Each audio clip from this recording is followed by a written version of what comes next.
February 9th, 2024, Friday of the 5th week in Ordinary Time.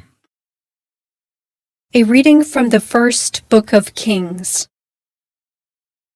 Jeroboam left Jerusalem, and the prophet Ahijah the Shilonite met him on the road. The two were alone in the area, and the prophet was wearing a new cloak. Ahijah took off his new cloak, tore it into 12 pieces, and said to Jeroboam, "Take 10 pieces for yourself. The Lord, the God of Israel, says, I will tear away the kingdom from Solomon's grasp, and will give you 10 of the tribes. 1 tribe shall remain to him for the sake of David my servant, and of Jerusalem, the city I have chosen out of all the tribes of Israel."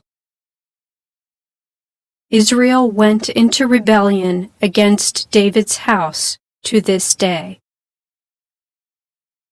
The word of the Lord. The responsorial psalm.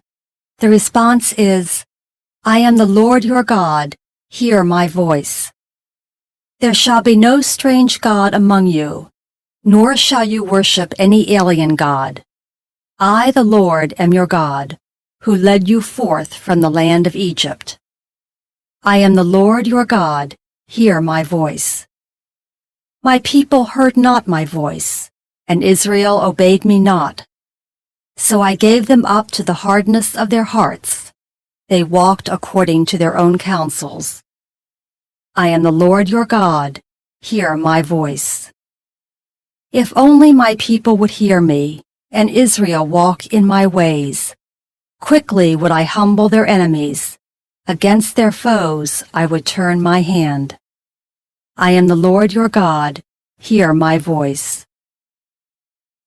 A reading from the Holy Gospel according to Mark.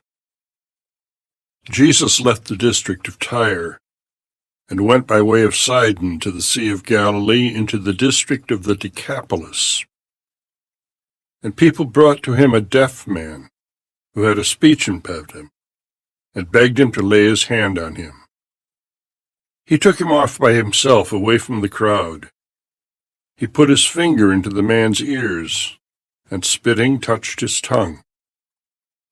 Then he looked up to heaven and groaned and said to him, Aphathatha, that is, be opened.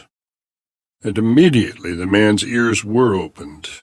His speech impediment was removed, and he spoke plainly. He ordered them not to tell anyone, but the more he ordered them not to, the more they proclaimed it. They were exceedingly astonished, and they said, He has done all things well. He makes the deaf hear, and the mute speak. The Gospel of the Lord.